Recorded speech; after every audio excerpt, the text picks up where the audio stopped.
alaikum, it's your girl Nadirah P, aka Big Body Nadi. Welcome back to another vlog. Let me start out by saying that I hope you guys are safe, happy, and healthy. I hope you are taking all of the necessary precautions to avoid the spread of the coronas. I hope your families are doing well. I hope you're washing your hands, washing your butt. I hope you are staying in your house. No parties, no kickbacks, none of that. And most of all, I hope you're being gentle with yourself. There are a lot of us who are stuck in the house. There are a lot of us who our daily regimen is completely thrown off. We're feeling so guilty because we're not working, because we're not doing this, so just rest. Take this time to rest, rejuvenate, and do what you need to do. So for today, we're not gonna waste a lot of time. We're gonna get right into it. I thought we could do something different. So I have my adult coloring book called Fantastic Structures. I got this a couple years ago, maybe like 2 or 3 years ago, from this random bookstore in New Jersey, but it has like all of these type of structures. It's so cute, and it's basically just a coloring book. So I don't know about anybody else, but I've been having to do stuff to keep myself busy, to rest and relax and just do what needs to be done. So at this time, if you want to journal, you want to doodle something, you want to color something, you want to paint something, honey, do it with me, okay? Because we are in this together. So I already started one. Real cute, real nice. I know. So we're just gonna color and we're just gonna chit chat. No pressure, you know, something just chill. I did have a couple things in mind that I wanted to talk about, so we're just gonna have a little chit chat. And we're just gonna color what we came here to color. I think we're gonna do yellow. So first and foremost, it is currently 6:25 a.m. so 6 o'clock in the morning. I don't know about anybody else, but I've hardly been sleeping, and if I have been sleeping, I haven't been sleeping at regular sleeping hours. So usually I'm up from, before it was, I would be up from, let's say I would wake up around 2 p.m. and I wouldn't go to sleep until like 7 a.m. the next day. And I would sleep from like 7 to 2, or sometimes 7 to 11, 7 to 1:30. And then that would just be my schedule for the rest of the day. Now it's getting worse. It's getting to the point where I'm just up. And I'll like fall out and take a little nap for like an hour or two, but other than that, I'm up. But I mean, what do people want me to do at this point? You know, like, what can we possibly do? All of my shows are canceled. As far as like business ventures and things are going, I'm not too hype, I'm not too beat, you know, looking for opportunities and all of that. I'm just trying to survive this, point blank, period. And that's what it's coming down to at this point. And I'm telling people, like, people are feeling bad because they're resting and relaxing. We have nothing else to do, okay? Watch a movie. Oh my God, what is that? Oh my God, what is that? I don't have a corona. Spit. I do not have the coronavirus. Okay, anyway, what else can we do? So watch some movies, watch some shows, call your family. I spend hours at a time on the phone. I'm talking to all my family, but I do understand people's worry around having that lack of community, you know? When you're used to constantly being around people, going to people's houses, having people over, and to just go from that to like cold turkey, that's it, like we're done, that's a lot. Especially with Ramadan coming up, like that can be very difficult, because as much as Ramadan is about you personally, you know, you gaining piety, you gaining God consciousness and all of that, Ramadan is an extremely communal time where we're at the masjid, we're eating iftar together, we're making tarawih together, all of this. And for a lot of people who are estranged from their family, for people who work a lot, for people who don't have a lot of friends, or you know, things like that. That's something that people are like surviving off of, having that communal time to worship God. And there's a lot of people that depend on iftar, people who unfortunately don't have access to a basic need such as food as much as they want. They depend on that free iftar when they cannot afford other meals. So I do see there are some programs now that are still going to be doing drop-off iftars for the elderly and for people who are less fortunate and things like that. So I think that's really great, but finding ways to really compensate for that lack of in-person communal time, I'm not saying it's impossible, but it's not going to be easy. And for some of us, the fact of the matter is it's not going to be enough. You know what I mean? Like, it's just not going to be enough. Me and a couple friends, we're setting up to have something where we're gonna do like virtual. We're building a virtual community. It is only for Black Muslims, but we're building a virtual community because that's something that we really need right now. You know, you're not able to reach out and talk to people. And I'll be honest, like when all of this started, I'm like, okay, you know, a couple weeks and we'll be good. But now that we're like really in the thick of it, I'm worried because I'm like, I don't even know when I'm gonna see my friends again. You know, I don't even know when I'm gonna see my family again. I don't know about any of that. So at a time like this, you definitely do need to create some type of community. You know, and I think though Ramadan is a very, like I said, it's a very personal time, it could also, I'm also worried. Personally, I'm worried. I know other people are worried because lacking those in-person reminders can get very difficult. You know, because the fact of the matter is you're gonna get hungry. You're fasting 14, 16 plus hours, so you're gonna get hungry. But for me personally, I survived off the fact that, you know, when I call my friends, they're like, did you read your Quran today? Did you make your du'as today? You know, having people call me for Fajr and having people to eat iftar with. So I'm just worried that I won't be able to keep up the momentum. You know what I mean? So I'm definitely looking forward to creating those virtual spaces and having people that I know are going to check up on me and everything like that. But this is going to be a Ramadan like no other. Like no other. Like I cannot remember a single Ramadan that I've had in my 23 years of life where I did not have access to some sort of communal space. You know, so this is not going to be easy by any means. But I do also realize the blessing and the fact that, you know, for the most part, not to say that my family is not here, but for the most part, this is going to be time between me and Allah. Which I'm very selfish when it comes to any time, the opportunity to have any time where it's just me and Allah. You know what I mean? So I'm excited about that, but I'm also simultaneously worried about being able to keep up the momentum. But also that's one other thing that I wanted to talk about. I do regard myself, I don't say I'm a religious person, simply for the connotation that holds. And I feel like kind of when you say you're a religious person, you're kind of stuck in the confounds of what does it mean to be a religious Muslim? You must fit all of these ideals and da-da-da-da. So I say that I'm a spiritual person and that I'm definitely on a spiritual journey. And I know that with a spiritual journey, I think as Muslims especially, we kind of depend on, we think that we're going to arrive to this ultimate destination of, oh yes, well, I'm making all my prayers and I'm fasting and I'm such a nice person and I've done this and I've done that. Forgetting that this is a journey.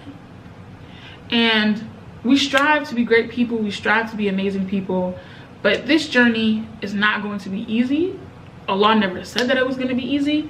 He said that it was going to be worth it. And that's just the tea on that. And I think a lot of times we need those reminders of the fact that this is a journey. And the longer you keep trying to fight the process and you keep waiting and waiting and waiting to arrive to this grandiose, you know, destination, the longer you're going to take away from your experience. You know, and one thing that I always remind people is that no matter how many steps you take away from Allah, it only takes one step to return back to Him. It only takes a single step to get back you know, to a place where you feel secure. You know what I mean? And I think some of us get so caught up in the image of what does it look like to be a good Muslim. And as we know, we have many examples of great Muslims. The Prophet ﷺ being the best example. But what you have to keep in mind is that your journey is not going to look like somebody else's journey. Your journey to being a better Muslim, to being a better person, is not going to be identical to your friends or your moms or your grandmas or your dads or whoever. And I think there's nothing wrong with that. We have to remind ourselves that there's nothing wrong with that, because even we have the examples. For example, the examples of the prophets. All of the great prophets that we have, they're all regarded for different things. They're all used as an example to us for different reasons. One thing that we can say about every prophet, they all manage to create and maintain very strong connections and closeness to Allah. They all manage to create and maintain that in spite of being born in different times, of being born to different people, of having completely different paths, of having completely different journeys, of reaching and connecting to Allah in very different ways. You know what I mean? So I think that's important to keep in mind, in the fact that every journey is not going to be identical. And your journey to Allah, to maintaining that closeness to Allah and to becoming close to Him, is something that is and should remain very personal and very personalized to you. And Allah knows that all of us are so different, which is why He created so many ways to get close to Him. Like, could you imagine if the only way that you can get close to Allah was through fasting? Then sick people would not be able to get close to Him. People who are not able to fast for mental reasons would not be able to get close to Him. Pregnant women would not be able to get close to Him. You see what I mean? So there's more than one avenue to achieve that closeness to Allah. And I think what I tell people often is, you have to find the way that works for you. And I tell people, go on a journey of trying different things out and see how you feel, which is allowed. And I feel like what Muslims should definitely be told more. Like, there's nothing wrong with going on a journey to discovery to find out what works for you. Now, I'm not saying you start making stuff up and just throwing stuff out there. We already know, we already have different ways that we know that we can go about pleasing Allah. Try all of them and see how you feel about each one. For some people, it's making salat. For some people, it's extra salat. For some people, it's fasting, giving in charity, giving to those in need, giving to orphans, spending time with orphans. It could be adopting a child. It's so many, and that's just a little bit. But there's so many ways for you to achieve that closeness to Allah, and you have to find that way. And be confident. Be confident 100% in the fact of the matter being that the simple fact that Allah is giving you an opportunity and is even giving you that thought to become close to Him should show you that Allah wants you to be close to Him. If that was never the case, Allah would have never presented you with an opportunity. But here Allah is presenting you with an opportunity to achieve that closeness to Him. And girl, you better take it. You better take it. Do what you need to do. Find out what works for you. Find out, talk to Allah about it. I'll say for me personally, I feel closest to Allah making tahajjud, making dua, and having a lot of very informal conversations. And when I say conversation, it doesn't mean Allah is speaking back to me directly. Make no mistake. But sometimes it's very formal. After salah, we get down, we kneel, we make dua. But for me, it's kind of more like, hey Allah, your girl is struggling right now. I'm going through a lot. Please help me. Hear my cries. And that's what makes me feel closest to Allah. And that's what works for me. And my friends and my family and other people in my community have very different ways of going about it. And that's what works for them. And I'm respectful of everybody's journey. No matter what, I'm respectful of everybody's journey. Because everybody has very different journeys to Allah. But because your journey is different from my journey, doesn't mean that your journey is any less valuable or any less important. And I think that's what's important. Is knowing that everybody's journey is going to look different. And that's okay. That's okay. What would be the use if we had every single prophet do every single thing, follow every single journey the exact same way? There would be no lessons. There would be no value. Excuse me. There would be nothing for us to learn. So find your journey and do what you need to do, honey. And another thing, I've been seeing a lot of talk surrounding women in Islam, surrounding a woman's status in Islam, surrounding women need to be doing this and need to be doing that, blah, blah, blah, blah. First of all, baby, how you gonna hate from outside the club? You can't even get in. You know, I feel like when it comes to Muslim women, I only really engage conversations about the state of the Muslim women with other Muslim women. Muslim men need to be concerned with providing, protecting, maintaining, sustaining. Other than that, all the other conversations surrounding Muslim women, surrounding hijab, surrounding status, surrounding responsibility, surrounding all of that, it's enough of us that we are having these conversations already. So I personally don't engage in those conversations with Muslim men, but you do you, boo. But I will say this.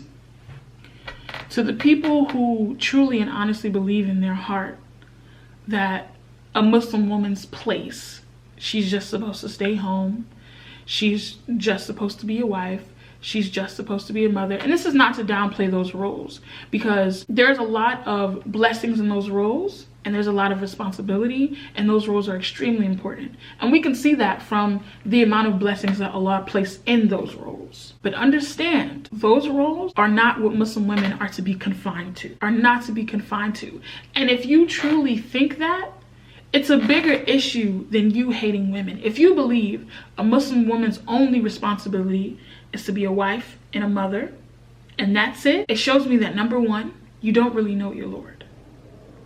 You don't really know Allah. You don't really know him in the manner that you think you know him. You want me to believe that me, as a person, that Allah created me with all of this mind, with all of this mental strength, with all of this emotional strength, with all of this knowledge and wisdom, with all of this common sense. And he only wrote in my destiny to be a mother and a wife, and that's it.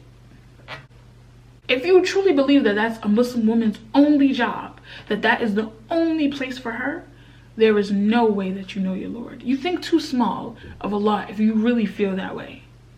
And number two, it shows me that you haven't taken the proper time to read the words of Allah. You haven't taken the proper time to really read Quran, to really see what Allah says as it pertains to Muslim women. You haven't. You haven't at all. Because there are so many places where Allah elevates us. There are so many places where Allah speaks of the ways that he elevated women before us. But you have a tendency to just spew from your mouth, oh, Muslim women belong in the home with their husband and their children. They need to be quiet. Da, da, da. Do you know what would be of this ummah if Maryam, the mother of Jesus, would have stayed home? Do you know what would happen if Hajjah would have stayed home? Do you know what would have happened if Aisha would have stayed home? Do you know what would be of this ummah if Fatima would have stayed home? You don't know. There's no way that you have a proper grasp on this basic knowledge that can be found anywhere. And you're going to tell me that you truly believe that. Because at this point, you're just saying it to be disrespectful. And you're willfully being ignorant. There's no way possible. There's absolutely no way possible at all. There's no way possible. Now, if a Muslim woman chooses to just stay home and tend to her husband and her children, alhamdulillah, may Allah bless her, because that's a lot. That's a whole job and a whole responsibility within itself. And a Muslim woman has that right. If she wants to just stay home, she has that right. But don't say that is a Muslim woman's only place. And this is why I may be reading too far into it, but I cannot stand for people to say, oh, the contributions that women have made to Islam. Do you know what it means to contribute something? Like when you go to a charity and you contribute, that means you just, give your money, give this, give that, and you walk away. You've made your contribution. You see where I'm going with this? So I don't like when people say, oh, what have women contributed to Islam? Women are Islam. Point blank, period. We have not simply made contributions. We have not merely made contributions.